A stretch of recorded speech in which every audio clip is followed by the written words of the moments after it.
ನಾನು ನಿಮ್ಮ ಪ್ರೀತಿಯ ಮೈಸೂರು ಹುಡುಗಿ and welcome back to my YouTube channel. So ಇವತ್ತು ನಾಗರ ಪಂಚಮಿ. ನಮಗೆ ಈ ಹಬ್ಬ ತುಂಬ ಜೋರು, ಹಂಗೇ ತುಂಬ ಮಡಿಯಿಂದ ಮಾಡ್ತೀವಿ. ಸೊ ನೀವು ನೋಡ್ತಿರ್ಬೋದು, ನಾನು ನೈಟಿಯಲ್ಲಿ ಬಂದಿದ್ದೀನಿ. ಯಾಕೆ ಅಂದರೆ ಅಮ್ಮ ಅದನ್ನು ಮಡಿ ಮಾಡಿಟ್ಟಿರ್ತಾರೆ, ಅಂದರೆ ಒದ್ದೆ ಮಾಡಿಟ್ಟಿರ್ತಾರೆ. ಹಂಗೆ ಡೈರೆಕ್ಟ್ ಸ್ನಾನದಿಂದ ಹಂಗೆ ಆಚೆ ಹೊಟ್ಟೋದೆ. ಕ್ಲಿಪ್ಪೆಲ್ಲನೂ ಒಂದು ಟೇಬಲ್ ಮೇಲೆ ಇಟ್ಟಿದ್ರು. ಹಾಸಿಗೆ ಮುಟ್ಟಿಸ್ಕೊಳ್ಳೋಂಗಿಲ್ಲ, ಮತ್ತು ಫುಟ್ ರಗ್ ಮುಟ್ಟಿಸ್ಕೊಳ್ಳೋಂಗಿಲ್ಲ, ಏನೂ ಮುಟ್ಟಿಸ್ಕೊಳ್ಳೋಂಗಿಲ್ಲ. ಸೊ ಅದಕ್ಕೇ ಯಾರು ಏನಾದ್ರು ಅಂದ್ಕೊಳ್ಳಿ, ನಾವು ಮಾಡೋದು ಇಂಪಾರ್ಟೆಂಟ್ ಅಂತ ಅಂದ್ಬಿಟ್ಟು, ಆಮೇಲೆ ಸೊ ಅದನ್ನು ತುಂಬ ಭಕ್ತಿಯಿಂದ ಮಾಡಬೇಕು. ಸೊ ಒದ್ದೆ ಆದರೂ ಪರವಾಗಿಲ್ಲ ಅಂದ್ಬಿಟ್ಟು ಹೊರಟ್ವಿ. 5 o'clockಗೆಲ್ಲ ಎದ್ದು ಎಲ್ಲ ಕೆಲಸ ಎಲ್ಲ ಮುಗಿಸಿ, ನಾನು ಅಪ್ಪ ಇಬ್ಬರೇ ಹೋಗೋದಿದು. ನಾನು ತುಂಬ ಚಿಕ್ಕ ವಯಸ್ಸಿಂದನೂ ಇದನ್ನು ಮಾಡ್ಕೊಂಡು ಬರ್ತಾಯಿದ್ದೀನಿ. ಅವಾಗಿಂದನೂ ಹಿಂಗೇ ಮಡಿಯಾಗಿ ಹೋಗ್ತೀನಿ. 3 ದಿನ ನಮ್ಮ ಮನೆಯಲ್ಲಿ ಒಗ್ಗರಣೆ ಹಾಕಿದ್ದು ಊಟ ಇಲ್ಲ. ಮತ್ತು ಇಡ್ಲಿ, ಕಡುಬು, ಅಕ್ಕಿ ರೊಟ್ಟಿ, ಆ ಥರ. ಅಕ್ಕಿ ರೊಟ್ಟಿ ಅಂದರೆ ಯಾವ ಥರ ಉಕ್ಕರಿಸಿದ ರೊಟ್ಟಿ ಅಂತೀವಲ್ವ, ಸೊ ಆ ಥರ ಊಟ ತಿಂಡಿ ಇರುತ್ತೆ ನಮ್ಮ ಮನೇಲಿ. ಇವಾಗ ಪೂಜೆ ಆಯಿತು. ಪ್ರತಿ ಸರಿ ನಾವು ಇಲ್ಲೇ ಬರೋದು, ಇಲ್ಲಿ ಬಂದು ಪೂಜೆ ಮಾಡ್ಕೊಂಡು ಹೋಗ್ತೀವಿ. ನಮ್ಮ ಮನೆಯಿಂದ ಜಸ್ಟ್ 2 minutes ಅಷ್ಟೇ. ಅರ್ಲಿ ಮಾರ್ನಿಂಗ್ ಇದು, ಜಸ್ಟ್ 6:30. ಏನೂ ಮಾತಾಡೋಕ್ಕಾಗಿಲ್ಲ, ಪೂಜೆ ಮಾಡಬೇಕಲ್ವಾ. ಸೊ ಅಂತಂದ್ಬಿಟ್ಟು ಜಸ್ಟ್ ವಾಯ್ಸ್ ಓವರ್ ಕೊಡ್ತಾಯಿದ್ದೀನಿ ಅಷ್ಟೇ. ನೀವು ನೋಡ್ತಿರ್ಬೋದು, ನೈಟಿಲಿ ಬಂದುಬಿಟ್ಟಿದ್ದೆ. ಆ್ಯಂಡ್ ಆಲ್ಸೋ ತುಂಬ ಜನ ನೋಡ್ತಾರೆ ಏನು ಹಿಂಗೆ ಬಂದುಬಿಟ್ಟಿದ್ದಾಳೆ ಅಂತ, ಅದಕ್ಕೆ ಹೇಳ್ತಾ ಇದ್ದೀನಿ ಅಷ್ಟೇ ಯಾಕೆ ಬಂದಿದ್ದೀನಿ ಅಂತ. ಸೊ ಅದಾದಮೇಲೆ ಜಸ್ಟ್ 15 minutes ಅಷ್ಟೇ.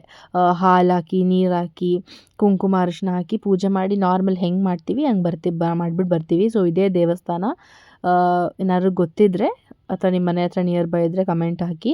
ಆ್ಯಂಡ್ ಆಲ್ಸೋ ಈ ಪೂಜೆಯಲ್ಲಿ ನಾನು ನನ್ನ ತಮ್ಮಂದ್ರಿಗೆ, ಅಂದರೆ ನಮ್ಮ ತಮ್ಮಂದ್ರಿಗೆ ಬೆನ್ನು ತೊಳೆಯೋದಿದು. ಸೊ ಲಾಸ್ಟ್ ವ್ಲಾಗಲ್ಲಿ ಭಂಡಾರ ಹೊಡೆಯೋದು ತೋರಿಸಿದ್ದೆ. ಅದಾದಮೇಲೆ ಹೇಳಿದ್ದೆ ನಾನು, ನಾಗರ ಪಂಚಮಿಲಿ ನಾವು ಬೆನ್ನು ತೊಳಿತೀವಿ ಅಂತ. ನಾನು ನನ್ನ ತಮ್ಮಂಗೆ ಬೆಳಗ್ಗೆನೇ ಬೆನ್ನು ತೊಳೆದ್ಬಿಟ್ಟೆ. ಸೊ ಅಮ್ಮಂಗೆ ಅವ್ರ ತಮ್ಮ ಸಂಜೆ ಬರ್ಬೋದು, ಅದನ್ನು ಕೂಡ ಈ ವ್ಲಾಗಲ್ಲಿ ಆ್ಯಡ್ ಮಾಡ್ತೀನಿ. ಪ್ರತಿ ವರ್ಷವೂ ಅಷ್ಟೇ, ನಾನು ನನ್ನ ತಮ್ಮಂಗೆ ಬೆನ್ನು ತೊಳಿತೀನಿ, ನಮ್ಮ ಅಮ್ಮ ಅವ್ರ ತಮ್ಮಂಗೆ ಬೆನ್ನು ತೊಳಿತಾರೆ. ಸೊ ನನ್ನ ತಮ್ಮ ಇಲ್ಲಿ ಹಠ ಮಾಡ್ತಿದ್ದ, ನನ್ನ ಬಟ್ಟೆಯಲ್ಲಿಲ್ಲ ಕಣೆ, ಅದನ್ನೆಲ್ಲ ಹಾಕ್ಬೇಡ ಅಂತ ಹೇಳ್ತಾ ಇದ್ದ. ಸೊ ಲಾಸ್ಟ್ ಇಯರ್ ಕೂಡ ಈ ವ್ಲಾಗ್ನ ಶೇರ್ ಮಾಡಿದ್ದೆ. ಈ ವರ್ಷವೂ ನಾನು ಈ ವ್ಲಾಗ್ನ ಶೇರ್ ಮಾಡ್ತಾಯಿದ್ದೀನಿ. ಆ್ಯಂಡ್ ಆಲ್ಸೋ ಮನೆ ಅಂತೂ ಫುಲ್ ಪಾತ್ರೆ ಎಲ್ಲಿ ನೋಡಿದ್ರು ಪಾತ್ರೆ ತೆಗ್ದಿಟ್ಬಿಟ್ಟಿದ್ದೀವಿ. ಅಟ್ಟದ ಮೇಲೆ ಟ್ಯೂಸ್ಡೇನ ಪಂಚಮಿ ಆಗಿರೋದ್ರಿಂದ ನಾನು ಎವ್ರಿ ಟ್ಯೂಸ್ಡೇ ಸುಬ್ರಹ್ಮಣ್ಯ ಟೆಂಪಲ್ಗೆ ಹೋಗ್ತೀನಲ್ವ. ಸೊ ಇವಾಗ ಅದಕ್ಕೆ ಬರೀ ಟೀ ಅಷ್ಟೇ, ತಿಂಡಿ ತಿಂದಿಲ್ಲ. ಸೊ ದೇವಸ್ಥಾನಕ್ಕೆ ಹೋಗ್ತಾ ಇದ್ದೀನಿ. ಅಮ್ಮನೂ ಹೊರಟು ಮೆಡಿಕಲ್ಗೆ. ಅದಾದಮೇಲೆ ದೇವಸ್ಥಾನ ಆದಮೇಲೆ ನಾನು ಮೆಡಿಕಲ್ಗೆ ಹೋಗಿ ಕೂತ್ಕೊತೀನಿ. ಕಾಲೇಜ್ಗೆ ಹೋಗಿಲ್ಲ ಇವತ್ತು, ಬಿಕಾಸ್ ಸ್ವಲ್ಪ ಮನೆ ಕೆಲಸಗಳು ಅದು ಇದು ಎಲ್ಲದನ್ನು ಅಮ್ಮ ಒಬ್ಬರೇ ಮ್ಯಾನೇಜ್ ಮಾಡೋಕ್ಕಾಗಲ್ಲ ಅಂದ್ಬಿಟ್ಟು ಅವರು ಇಲ್ಲೇ ಇರು, ಹೋಗಬೇಡ ಅಂತಂದರು. ಸೊ ಅದಕ್ಕೆ ಇದ್ದೀನಿ. ಇನ್ನು ಕಾಲೇಜ್ ರಜಾನ ಯಾಕಲ್ಲ, ನಾನು ಎಲ್ಲೂ ಹೋಗೋದು ಇಲ್ಲ. ಅದು ಬಿಟ್ಟರೆ ಸೀಮಂತಕ್ಕೆ ರಜಾ ಹಾಕಬೇಕು, ಅದು ಒಂದೇ ದಿನ ಅಲ್ವಾ ಅಂದ್ಬಿಟ್ಟು ಹೆಲ್ಪ್ ಮಾಡೋಣ ಅಂದ್ಬಿಟ್ಟು ಇವತ್ತು ರಜಾ ಹಾಕಿದ್ದೀನಿ. ಇವತ್ತು ನಾಳೆ ಎಲ್ಲ ರಜಾ ಹಾಕಿದ್ದೀನಿ. ಇನ್ನೇನು ಗುರುವಾರ ಮನೆ ಪೂಜೆ ಇದೆ.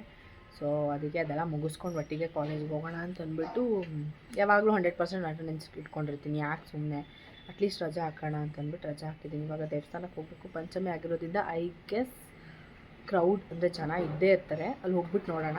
So let start the video. ಬೆಳಗ್ಗೆಯಿಂದ ಮಾತಾಡೋಕ್ಕೆ ಆಗಿರಲಿಲ್ಲ. ಸೊ ಹೋಗ್ಬಿಟ್ಟು ಬರೋಣ. ಕೈಯೆಲ್ಲ ಅರ್ಶಿನ.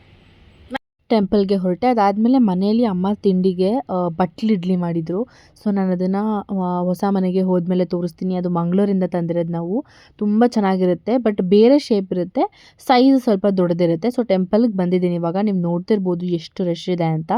ಸ್ಪೆಷಲ್ ಪೂಜೆಸು, ಅಲಂಕಾರಗಳು, ತುಂಬ ಜನ ಇದ್ದರು. ಆ್ಯಂಡ್ ಆಲ್ಸೋ ರಥ ಕೂಡ ಕರ್ಕೊಂಡು ಬಂದಿದ್ದರು, ಅಂದರೆ ದೇವ್ರನ್ನ ಕರ್ಕೊಂಡು ಬಂದಿದ್ದರು. 1 ರೌಂಡ್ ಹಾಕ್ತಾರೆ ದೇವಸ್ಥಾನ ಸುತ್ತ. ಸೊ ಫಸ್ಟ್ ಹಿಂದೆಯಿಂದ ಹೋಗ್ಬಿಟ್ಟೆ ಅಂದ್ಬಿಟ್ಟು ನೆಕ್ಸ್ಟ್ ರೋಡ್ಗೆ ಹೋಗಿ ಮುಂದೆಯಿಂದನೇ ಹೋದೆ. ನೀವು ನೋಡ್ತಿರ್ಬೋದು. ಸೊ ಈ ಥರ ಕರ್ಕೊಂಡು ಬರೋದು ರೇರು. ಯೂಶ್ವಲಿ ಸಂಜೆ ಟೈಮ್ ಬರುತ್ತೆ. ಸೊ ನಾನು ಬೆಳಗ್ಗೆನೇ ಹೋದಾಗ ಬಂದಿತ್ತು. ಇವಾಗ ಮೆಡಿಕಲ್ಗೆ ಬಂದೆ. ಅಪ್ಪ ಅಮ್ಮ ಇಬ್ಬರು ಕೆಲಸ ಇದೆ ಅಂತ ಹೊರಗೆ ಹೋಗಿದ್ದಾರೆ. ಸೊ ನಾನೇ ಮೆಡಿಕಲ್ನ ನೋಡ್ಕೊತಾ ಇದ್ದೀನಿ.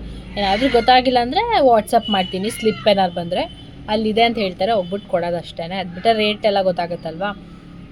ಸೊ ಮೆಡಿಕಲಲ್ಲಿ ಇದ್ದೀನಿ. ಇನ್ನೇನು ಬರ್ಬೋದು. ಬಂದ ತಕ್ಷಣ ಮನೆಗೆ ಹೋಗೋದು, ಊಟ ಮಾಡಿ ಮುಂದಿನ ಕೆಲಸ ಏನು ಅಂತ ನೋಡೋದು. ಆ್ಯಂಡ್ ಆಲ್ಸೋ ಒಗ್ಗರಣೆ ಮತ್ತು ಮೆಣಸಿನ್ಕಾಯಿ ಒಗ್ಗರಣೆ ಹಾಕೋ ತಿಂಡಿ ಏನು ಮಾಡಲ್ಲ. ಸಾರಿಗೂ ಅಷ್ಟೇ 3 days ಹಿಂಗೆ ಇರುತ್ತೆ ನಮ್ಮ ಮನೇಲಿ. ಆ್ಯಂಡ್ ಆಲ್ಸೋ ನಮ್ಮ ಮನೆ ದೇವರಾಗಿರೋದ್ರಿಂದ ಸ್ವಲ್ಪ ನೋಡಿಕೊಂಡು ಮಡಿ ಎಲ್ಲ ಚೆನ್ನಾಗಿ ಮಾಡ್ತಾರೆ ಮನೇಲಿ. ಇವತ್ತು ತೋರಿಸ್ತೀನಿ ಏನು ಊಟ ಅಂತ. ನನಗೂ ಗೊತ್ತಿಲ್ಲ. ಬೆಳಗ್ಗೆ ಇಡ್ಲಿ ಅಥವಾ ಕಡುಬು, ಸಿಹಿ ಕಡುಬು ಎಲ್ಲರ ಮನೇಲೂ ಇದೇನೆ. ಬಟ್ ಒಗ್ಗರಣೆ ಹಾಕ್ತಿರೋ ಇಲ್ವೋ ಗೊತ್ತಿಲ್ಲ. ಬಟ್ ನಮ್ಮ ಮನೇಲಿ ಒಗ್ಗರಣೆನೂ ಹಾಕಲ್ಲ. ಹೊರಗಡೆ ಜ್ಯೂಸ್ ಕುಡಿಯೋಕ್ಕೂ ಬಿಟ್ಟಿಲ್ಲ ನಮ್ಮಮ್ಮ. ಫ್ರೂಟ್ ಜ್ಯೂಸ್ ಯಾರು ಮಾಡಿರ್ತಾರೋ ಏನೋ, ಅವ್ರು ಏನು ತಿಂದಿರ್ತಾರೋ ಏನೋ ಅಂದ್ಬಿಟ್ಟು ಅದನ್ನು ತಿನ್ನೋಕ್ಕೂ ಬಿಟ್ಟಿಲ್ಲ. ಸೊ ಇವಾಗ ಮೆಡಿಕಲಲ್ಲಿ ಇದ್ದೀನಿ. ಬೆಳಗ್ಗೆ ಏನೂ ತಿಂಡಿ ತಿಂದಿಲ್ಲ, ಉಪವಾಸ ಇದ್ದೆ. ಬೆಳಗ್ಗೆ ಮಧ್ಯಾಹ್ನ ಹೋಗ್ಬಿಟ್ಟು ಊಟ ಮಾಡಬೇಕು. ಸೊ ನೋಡೋಣ ಏನು ಊಟ ಮಾಡಿರ್ತಾರೆ ಅಂತ. ಚೆನ್ನಾಗಿ ಹೋಗ್ಬಿಟ್ಟು ಊಟ ಮಾಡಬೇಕು. ಮಧ್ಯಾಹ್ನ ಊಟಕ್ಕೆ ನಾರ್ಮಲ್ ಬೇಳೆ ಸಾರಷ್ಟೇ, ಅದಕ್ಕೆ ಒಗ್ಗರಣೆ ಹಾಕಿರಲಿಲ್ಲ. ಅದ್ರ ಜೊತೆಗೆ ಮೊಸರನ್ನ ತಿಂದ್ವಿ. ಕ್ಲಾಸ್ಗೆ ಹೋಗ್ತಿದ್ದೀನಿ, ಕರೆಕ್ಟಾಗಿ ಸ್ಟಿಕ್ಕರ್ ಕೆಳಗೆ ಪಿಂಪಲ್ ಆಗಿದೆ. ಸೊ ಜುಟ್ಟು ಹಾಕ್ಕೊಂಡು ಡ್ಯಾನ್ಸ್ ಕ್ಲಾಸ್ಗೆ ಹೋಗ್ತಾ ಇದ್ದೀನಿ. ಸೊ ಇವತ್ತು ಡ್ಯಾನ್ಸ್ ಕ್ಲಾಸಲ್ಲಿ ಒಂದು ಬೈಸ್ಕೊಳ್ಳೋ ಕಾರ್ಯಕ್ರಮ ಇದೆ, ಬಿಕಾಸ್ ನಾನು ಇನ್ಫಾರ್ಮ್ ಮಾಡಿರಲಿಲ್ಲ. ಸೊ ಅದಾದಮೇಲೆ ಸಿಗ್ತೀನಿ. ಡ್ಯಾನ್ಸ್ ಕ್ಲಾಸ್ಗೆ ಹೋಗಿ ಬಂದುಬಿಟ್ಟು ಬಾಯ್ ಅಷ್ಟೊತ್ತಿಗೆ ಅಜ್ಜಿ ತಾತ ಎಲ್ಲ ಬಂದಿರ್ತಾರೆ.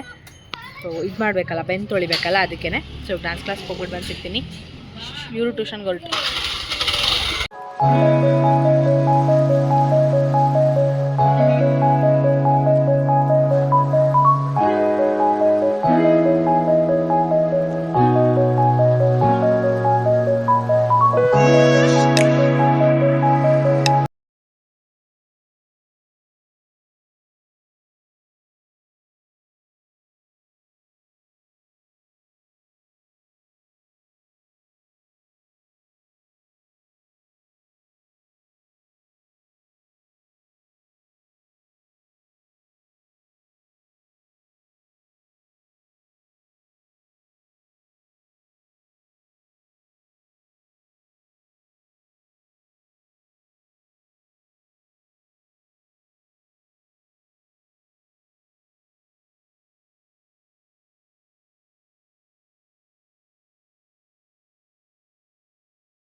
ಮತ್ತೆ ಭೇಟಿಯಾಗೋಣ.